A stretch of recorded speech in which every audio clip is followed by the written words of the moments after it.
창세기 5장 1절에서 32절. 홍수 이전 족장들. 이 족보는 사람의 자아가 발달해가는 과정, 때이아르 샤르댕 신부가 말하였듯이 자아가 진화해가는 과정을 요약한 것입니다. 노아는 그리스도와 한 진화의 정점이란 말이지요. 내적인 진화를 완전함과 동일시하는 경향이 있습니다. 물론 완전함을 지향하는 것은 당연한 일입니다. 우리가 성장하려는 목표가 있어야 열정과 에너지를 그곳에 쏟을 수 있기 때문입니다. 그런데 완전함을 지향하려는 내적인 내용이 전혀 다르게 나타나는 경우가 허다합니다. 그것을 건강한 완벽함과 병적인 완벽함이라고 구분지을 수 있습니다. 병적인 완벽함이란 무엇인가? 사람의 마음 안 불쾌하고 불편한 것들을 다 치우고 없애버리려고 하는 모든 시도를 말합니다. 마치 방 안의 먼지를 다 없애려는 것과 같은 집요한 행위. 이런 삶을 사는 사람들은 자기의 과거를 한사코 없애고 싶어하고 숨기고 싶어합니다. 그리고 다른 사람들에게 흠잡을 데 없는 외면적인 자신을 보이고 싶어합니다. 그런데 이상하게도 이런 삶을 살려 하면 역으로 여러 가지 부작용이 나타납니다. 첫째는 우울증입니다. 아무리 노력해도 완전해지지 않는 자신에게 실망한 탓입니다. 둘째는 지나치게 충동적이고 강박적으로 행동하는 경향입니다. 과거의 실수에 대하여 지나친 두려움에서 오는 것입니다. 셋째는 빈약한 자기 통제입니다.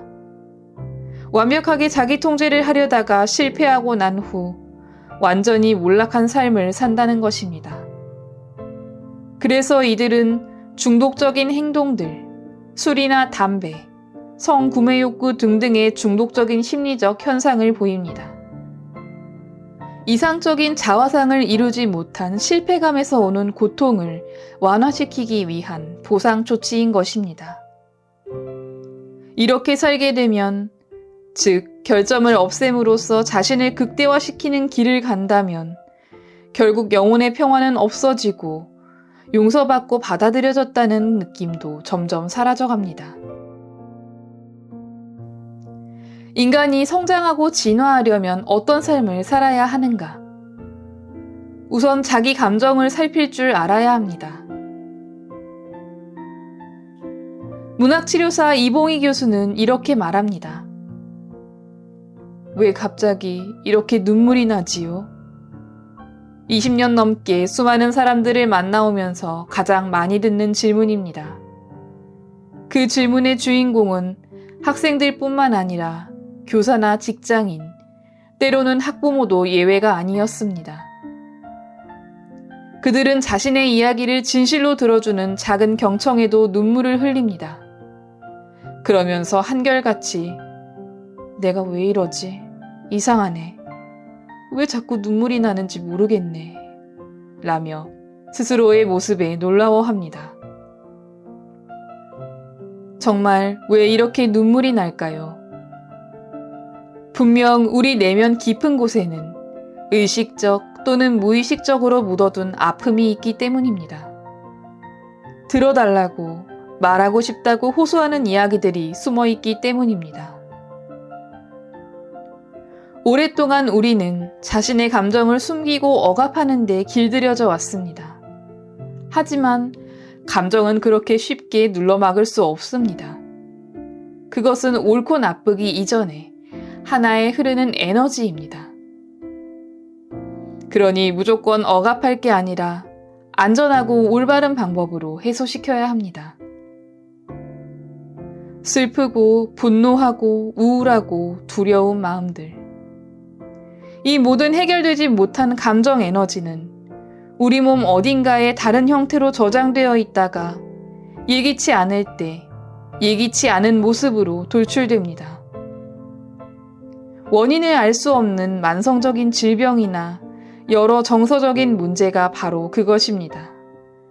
예를 들어 강박증, 소외감, 외로움, 권태감, 흥미없음, 공허함, 무기력 등입니다.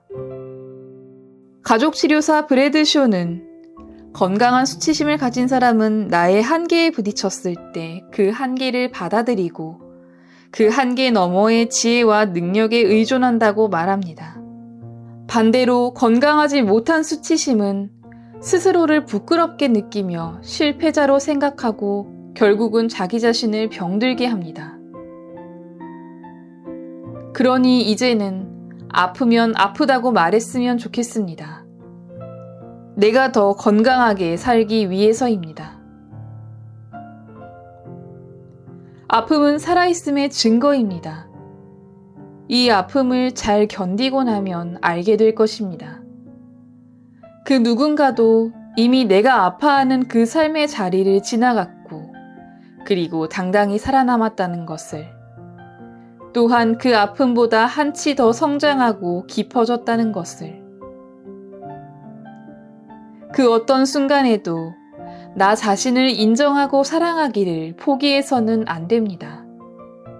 나는 사랑받기 위해 태어난 사람이기 이전에 이미 사랑스러운 사람이라는 것을 믿어야 합니다.